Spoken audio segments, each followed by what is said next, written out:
Alright, welcome back in the big room. Now we're talking about FHIRPath, actually an overview of FHIRPath. Because in this room so far we've been talking about profiles, but one part of profiling is using FHIRPath to specify constraints on the data, invariants on the data. So I'm going to lead you through or again, give you an overview of the FHIRPath specification. I will introduce myself first. You've seen me this morning, but my name is Ewout Kramer, and I work for a company called FHIRPath Health Informatics, and we are co-organizing these DevDays. I'm a hardcore software engineer. I used to say I was trained to build operating systems. I love writing compilers. So that's why I liked doing the FHIRPath bit of fire writing the evaluators as well for the .NET API, because I'm also the lead developer of the .NET API.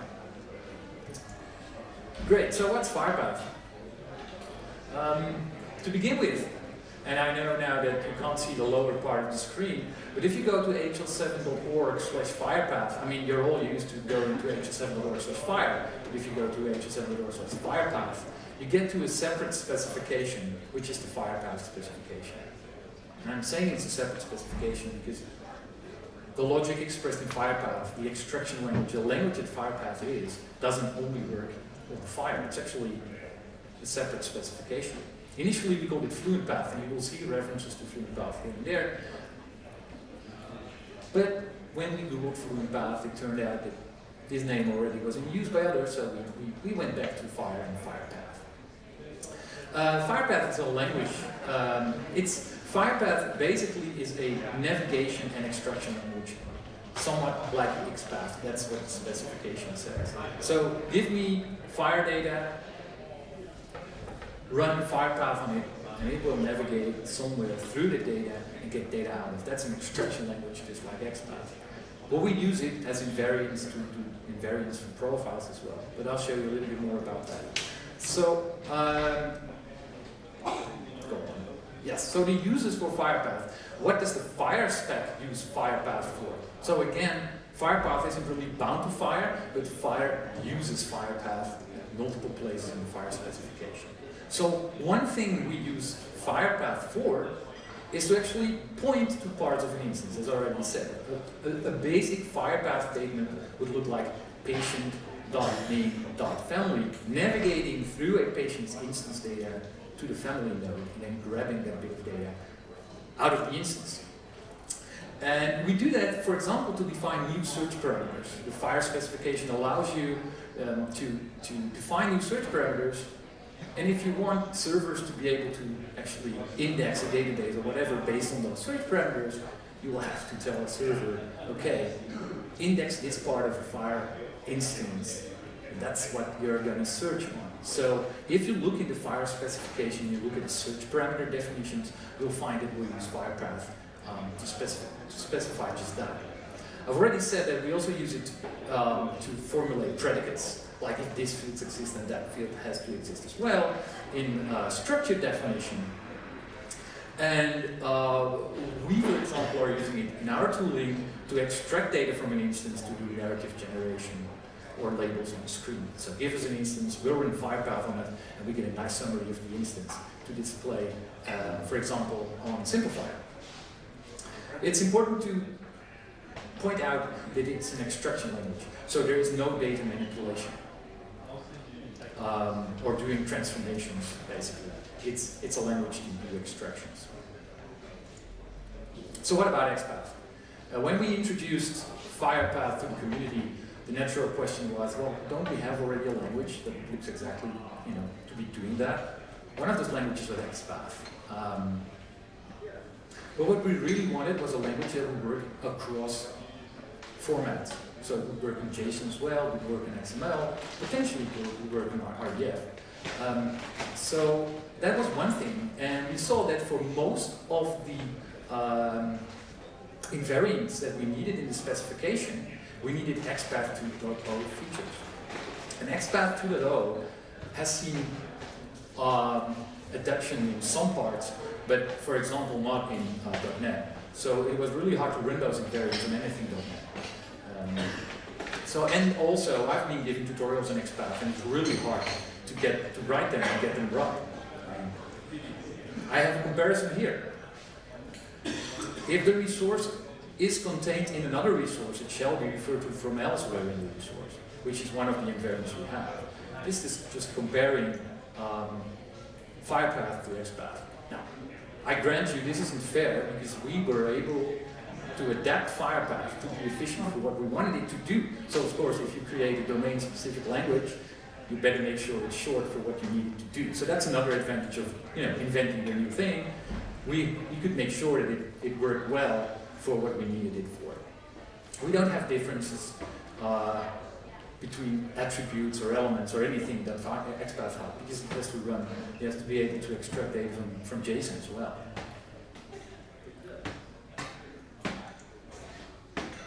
Still, inventing a new language doesn't mean inventing everything from scratch. So we looked at existing libraries like .NET Language Integrated Query, _JS, Haskell. All these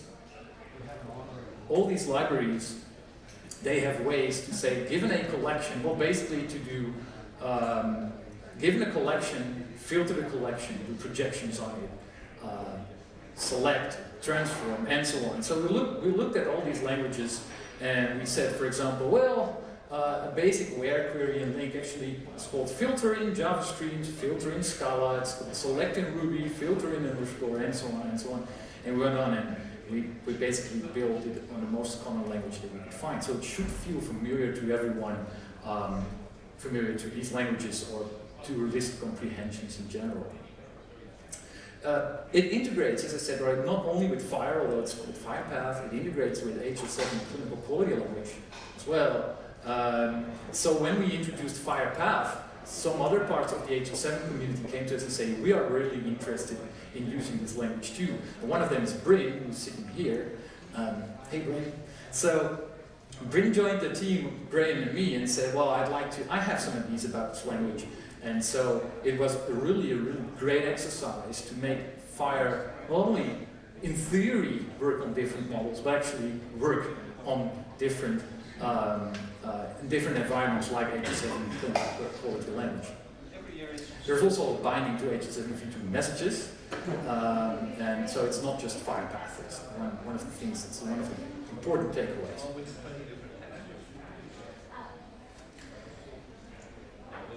Well, that's enough about the context of FHIRPath. Let's now take a look at the language itself. So, the basics, and this is, I think, also what the spec starts with, is that we have a mental model of FHIR data that is serialization independent. So me being an XML guy, it took me some time to realize, if I abstract away from the format, what would abstract data model look like, so we can formulate a language that works against this model and not depend on XML or JSON. So the model we came up with is here behind me on the screen, and so this shows data from a patient, and every node you see has a name and a type and a value. The value is in red, and so you can see that if something repeats, then we'll just have multiple nodes with the same name. And if something is a complex type in any language, it will be split up like name, human name from FHIR, is split into use, family, given, and so on, and those will be subnodes. And of course, whether you get JSON or XML in mind, you could map the data in both of these formats to this simple 3D representation. And so if you use FHIRPath, you're basically navigating this tree. You should stop thinking about navigating in XML to properties or attributes or whatever. No, you're navigating this tree. So if I want to get to my family name, the FHIRPath statement for this would look like patient dot name dot family. You'd be walking down the tree towards my family name, Kramer. And also you can see actually a passport name here. Nodes may have primitive values. So given is a final node, and it has a primitive value. Well, we know, for example, in FHIR that there's no such thing like a primitive, because even given name, even primitives in FHIR can have extensions. So these nodes could again have subnodes if there would be extensions. So this is the most important part to understand FHIRPath. So now we can navigate this tree. Patient.contain.name given. But just like XPath, we have child access operations as well. So within patient contained or within patient.identifier, give me all nodes below it in the tree, descendants, children. And of course, we can create paths that don't end in these functions. We can say, go into patient, find all nodes in patient, and then within the whole collection of descendants, go to the use node. So wherever use is actually pretty deep. Use, for example, is in patient.identifier.use. You don't even have to know. If you do patient.descendants of use, you will get to that use node in FHIRPath.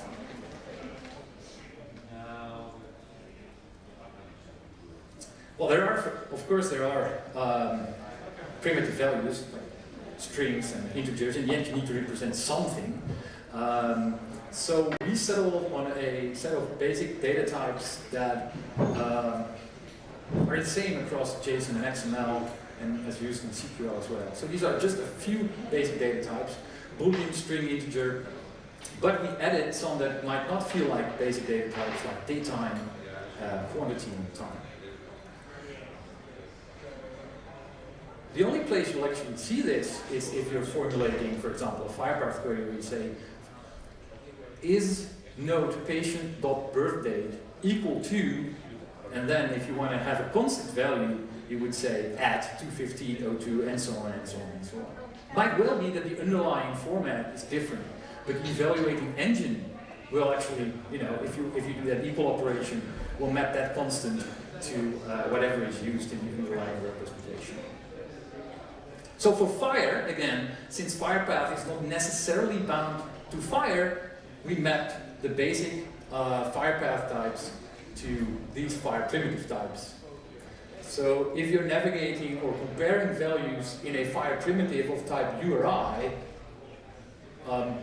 that equals, or whatever, would look like a string, so within single quotes. And datetime and instant are all mapped to the FHIRPath type data.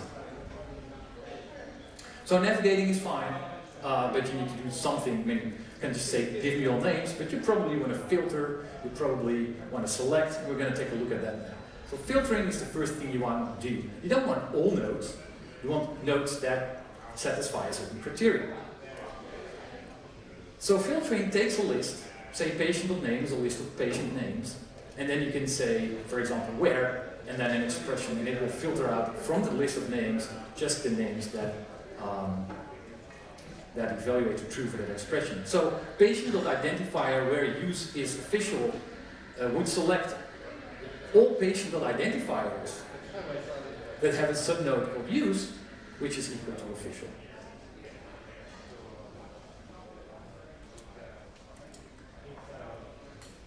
And you can say if I do where, this criterion is against what? Well, there's actually an implicit argument this. So you can also say patient.identifier where this.use is official.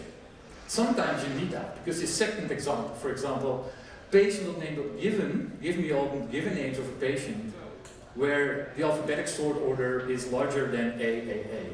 I mean, you couldn't say patient.name.given where larger than AAA. That would make sense. So in this case, you would need that implicit this at that point. So where will go over all the given names of this patient, assign that value to this, and so you can formulate that equation there, where this is larger than AAA, where given is larger than AAA.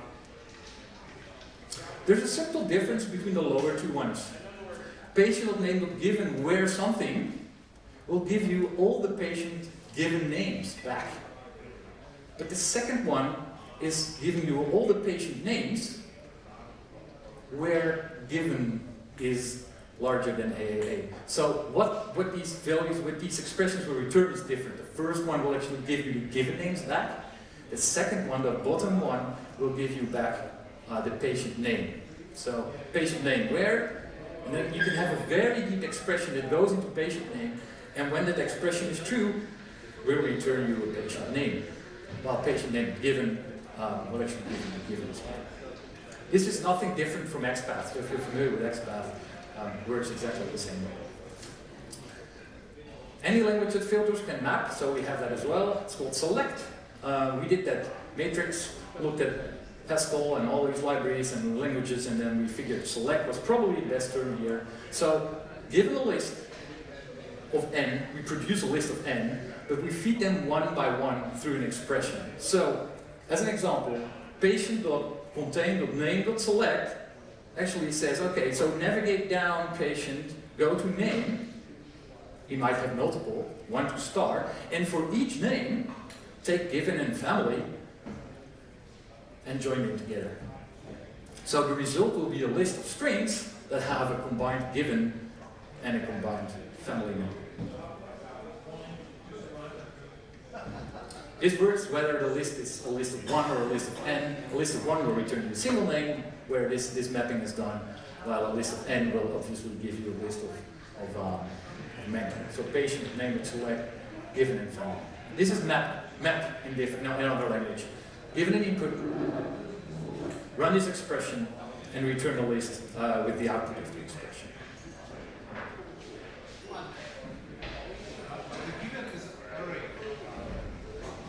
If given is an array, yeah. If given repeats itself, which in this case could be the case, this won't actually work. So there's an implicit assumption here that given is it has a single value. That might be the case because you know your data. If you're running this on a profile where given doesn't repeat, you can easily do that. There's a whole section in the FHIRPath specification that talks about the strictness. Your implicit knowledge about what a model looks like, and actually creating a very safe expression. What you would do otherwise, I can tell you here, is say, well, if given repeats, just give me the first. So you could select given.first and space and family would give you some security about what would happen there.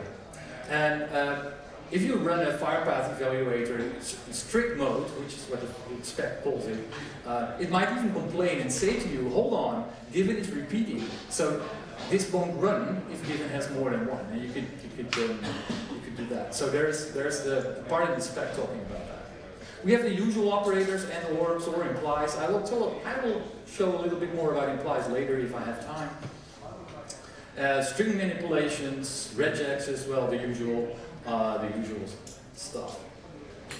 You have to realize that in FHIRPath everything is a set. Patient.name is a list, and whatever you do with it is a list, even if there's one name. So, talking about what Nikolai just asked me, see what happens here. Patient.contain.name.first.select actually selects the first name and then gives back given and family. I could have put that first on the given to make that even more clear. The last bullet is actually interesting. One.count. That really shows you that inside FHIRPath everything is a list. The constant 1 in FHIRPath is actually just a list with a single integer in it, 1. So one.count, when evaluated, will turn 1 into a list and then count and return 1 because there's one element. 5.count would give you 1 too. So there's no special logic for working with single values or sets of values. So if I go to patient.active, which is just a single value, you can still do a select and aware on it because it will just treat it like an array of only one boolean patient.active. So behind the scenes, operators like plus work actually on sets of one element only. If I add 4 plus 5, I'm adding an array, a list of 4 and then a list of 5. So so when we looked at select given plus family, here the AND operator says I'm only working correctly if I'm working on a list of 1 plus another list of 1 and then I will join the two. Otherwise, there will be a runtime error. So when Bryn joined us, he looked at the FHIRPath spec and said, well, you have it all wrong, because you haven't really thought about missing data.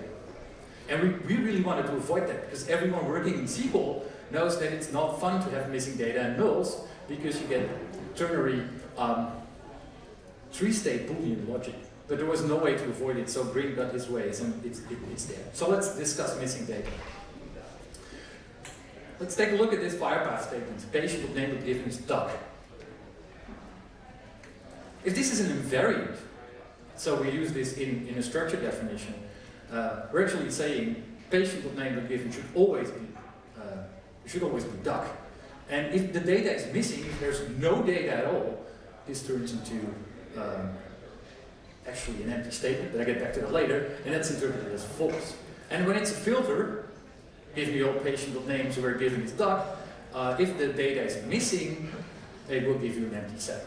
So running aware on an empty set returns an empty set, nothing going on there. It gets more interesting if we start adding empty arrays. Remember that I said that every operator, actually everything internally in FHIR is a list. So when I add 3 plus an empty list, I'm adding the list of 3 with 3 in it plus an empty thing. Now, the 3-valued logic forces us here to say, when I'm adding 3 to no data, I don't know, there's nothing I can say about the data, I don't know what the outcome is. So adding 3 to an empty list actually results in an empty list. This is especially interesting when doing comparisons. It's very easy to try this statement here. 4 equals empty. You want to know whether a collection is empty. That will never work, it's always empty, because if I compare the value 4 to, I don't know what, it's an empty list, I don't know anything about it. The result for the engine in 3-valued logic will be, I don't know anything about it. So that's also an empty result. So you can never, and that's just like in SQL, you is null, and SQL you have a special operator for it. Comparing to null will always give you null, no outcome, an empty list. So for OR, and it's, it's too bad this is down there, but if we do true and true or true and false, those are easy cases. But true and empty is still true, because I know it doesn't really matter what its second argument is, I already know that the first argument is true. So true and whatever is true. But false and an empty array, I really don't know. So the result of false and an empty in FHIRPath is empty. Just like in SQL, this will take some time to get used to. So FHIRPath, as we say, propagates empty collections over its operands. Adding something to an empty array will give you an empty array. Comparing something to an empty array will result in an empty array. So patient name of given the duck. If there is no given, we don't know anything about given here in data, will result in the empty collection. So in an invariant and in a filter, we need to fix this. So an invariant saying, I want all patient name of given to be duck, it's a silly invariant, but you could say it. You have to do given exists, so we know it's not empty, and all given names, actually that should be this is duck. All given names are equal to duck. So working with missing data is a little bit tricky. That's why we have operator like exists and empty. So you can't say patient.name.given is empty to check whether there are no names in the patient, because that would result in empty. You could say patient.name.given .exists or patient.name.given.empty. You have to be really explicit about this, and it's comparable to is null operation in SQL.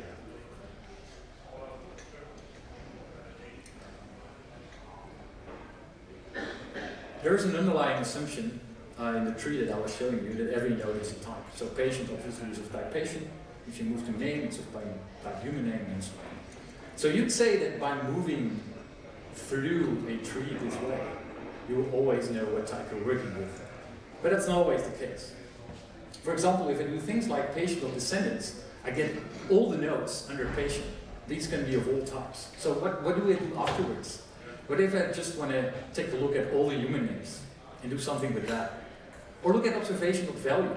Anyone who has worked with observation of value knows that value can be of any type, it's a choice. So what if you want to say, I want to look at observation with value, but only if it's of a given type. So we have a few type filters in FHIRPath. So patient.descendants.of type human name is actually a kind of where you will filter out all descendants that are of given type human name. There's also an operator called is, and that's on the bottom, so I'll read it out. Observation.value is quantity, or observation.value is ratio.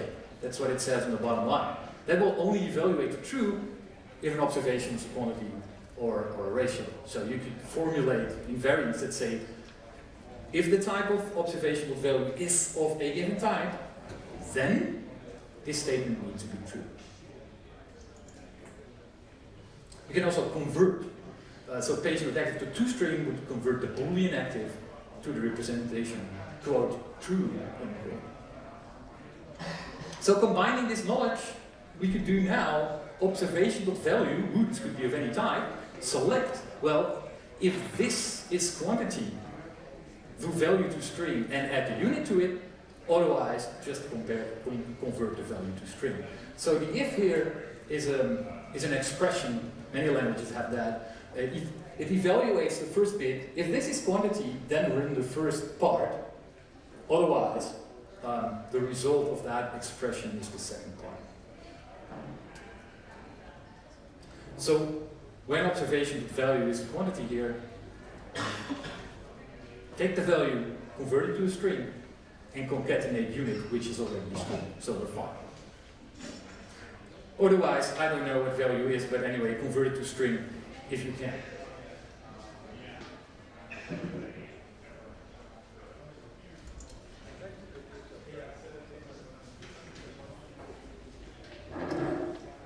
So it's time for some examples. A few more. This is a quick bring through the functions, especially the last one combines a lot of things that I've been talking about. It has a select there, it has a bit of navigation, we go within observation to value, we don't do the select, there's an immediate if, there's an implicit this, types, everything's there. Well, let's take some real examples from the specification. The best way to learn about how to use these things in practice is to just take a look at the specification. So go to any resource page, and in the section just above, well, there's always a section called constraints. And these lists all the constraints that are specified for that resource. So this is VSD 1, start with this must be value set. Yeah. So I've opened the value set resource here, and then there is a section with constraints. And you can browse them to see how constraints are done. What I've done for you now, what I want to show you now is, I've selected a few key ones that you will encounter a lot, and that supposedly you will encounter a lot, so I'll go over them. Before we do that, I'd like to talk a little bit about implies. It's an operator that is not much used in regular C# and Java, but it's really useful for invariants where you say, well, if this is true, that implies something else is true. But because we never use it, I thought I'd do a gentle reminder here of what implies means. Implies is a really useful operator that if its first operand is true, the outcome totally depends on the second operation. So if we're saying, if Ewout is a male, then some condition. I'll leave it up to you to think of a nice condition. But that also means that if Ewout is not a male, I don't really care about that second part. It's my statement was about if Ewout is a male, or if a person is a male, then evaluate that second bit. That's what implies allows us to do. It's kind of a built-in if you want. I have an invariant, but you only really need to run it invariant if some condition is already true. You'll see lots of those in the specification. So here we go. If mode, I don't even know from which resource this is, but if mode is fixed, quote, so that's a fixed value, a string, a code must be provided. Translated to FHIRPath, this means, if Ewout is a male, if mode is fixed, that implies a code exists. So code is not empty. Again, we go here, a code must be provided, formulated in FHIRPath If I navigate to code, the list of codes is not empty. So code exists. You could also say empty.not, but exist is nicer. So if mode is not fixed, you don't even run the rest of this rule. Let's go back. See, if mode is not fixed, we get to the false line there, then it will read true in any case. So you won't have any validation errors if mode is not fixed, because the statement isn't saying anything when mode is not fixed. So implies for FHIRPath is a very, very important operator. Now there we go. If the resource is contained in another resource, so I have a resource patient that contains resources, it shall be referred to from somewhere else in the resource, which is basically saying you can't have a contained resource, so a nested resource within patient that is not referred to from somewhere in that same resource. That's an interesting one. So go to the list of all contained resources in patient, and for all of them, the ID of that resource must exist in all descendants of the current resource we're evaluating. This is one of the hardest I could find, because it has a lot of features. So we see the percent resource here. That actually means I might be evaluating deeper and deeper and deeper into a resource, but now I want to say something about my parents. I need to go back up. I can always say, oh, $resource, get back to the root of the resource I was running this invariant against, and then take all descendants and look at all the references. So this looks at all the references in a resource and make sure that all contained resources, the IDs of all contained resources, is in that collection of references. It's a nice one to study. I've got a few more. Types must be unique by the combination of code and profile, and target profile, by the way. Hey, we should change the spec. We found an error here. I copied this straight from STU3. So many times what will happen is that you have a bit of data and you say, this is actually a key. No, not just this element, but if this and this element, the combination must be unique. This happens a lot in the spec, and we've done it like this. So type, which is in element definition, has subfields, code, profile, and target profile. And these must be unique. So what I do here is get type, or many types, types is 0 to start. For each of those types, concatenate the subnodes, code, profile, and target profile, and make sure they are distinct.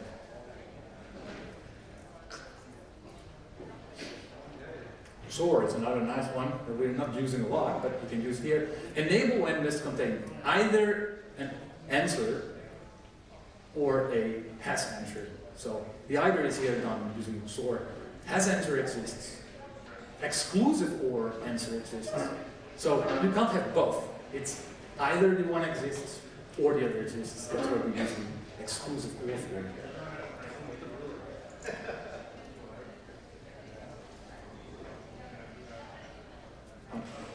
Questions?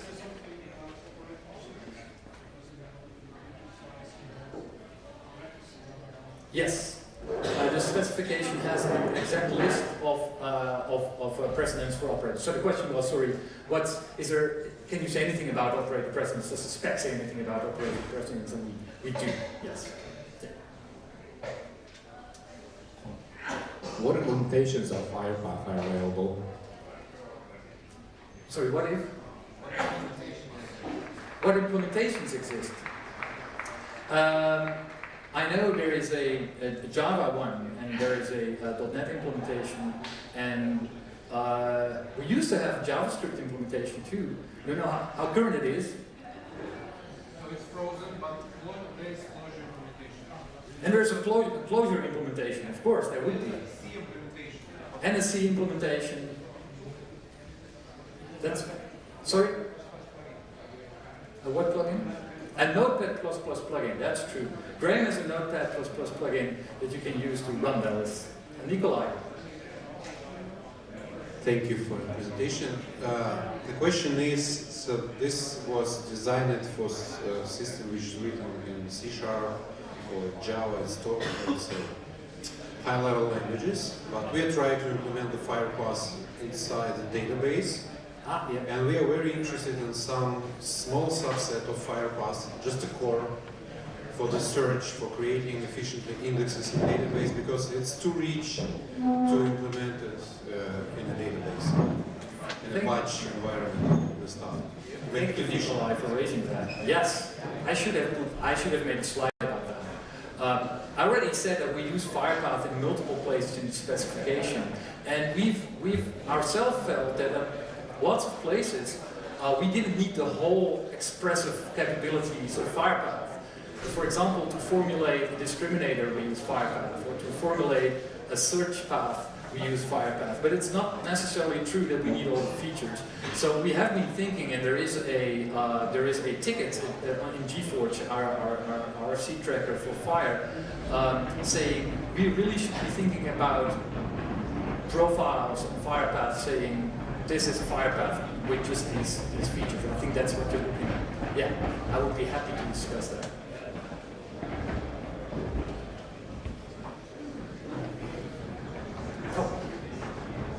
Well, you're there already. Yeah, I guess I had the same question actually, so let me just ask a small follow-up, because how aware are you of people that are trying to use this indeed over, like in a database setting, over a large number of records, where you would want, for example, like a lot of this maps onto SQL, right? Yeah. A lot of this, if you're in the RDF world, a lot of this maps onto Spark. Yeah. Like there's a lot of kind of existing languages with very efficient database implementations, where you're not in Java or C# or C++, or like you're not in memory. How aware are you of the need for these?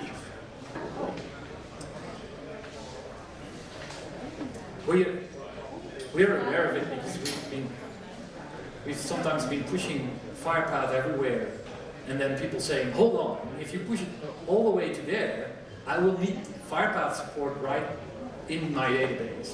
One good example of that was when we discussed subscriptions. So subscriptions require criteria to say, so if this changes, give me a signal. So for us it was like, okay, let's use FHIRPath. And then of course people came up to us and said, well, hold on. You've neatly defined search parameters in the specification that we can implement efficiently. But if you start using FHIRPath, we're just saying we need to implement all of this in here. That won't work. So we're aware of not pushing FHIRPath everywhere.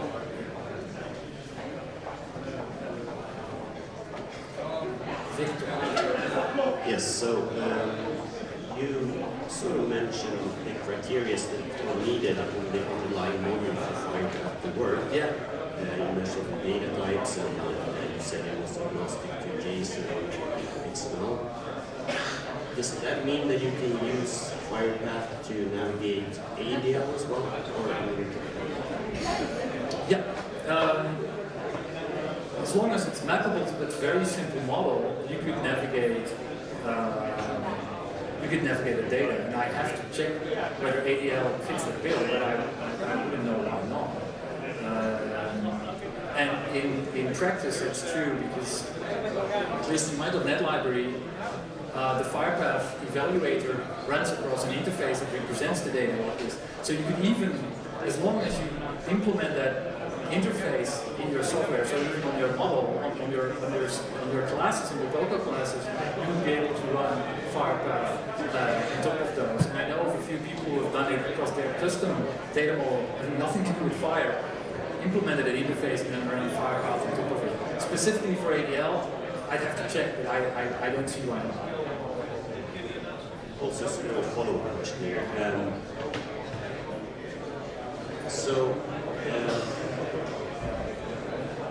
I think I lost track of what I was going to say. Well, we're here for another 3 days, so don't worry. We're out of time? Okay. Well, thank you. I'll be around for other questions.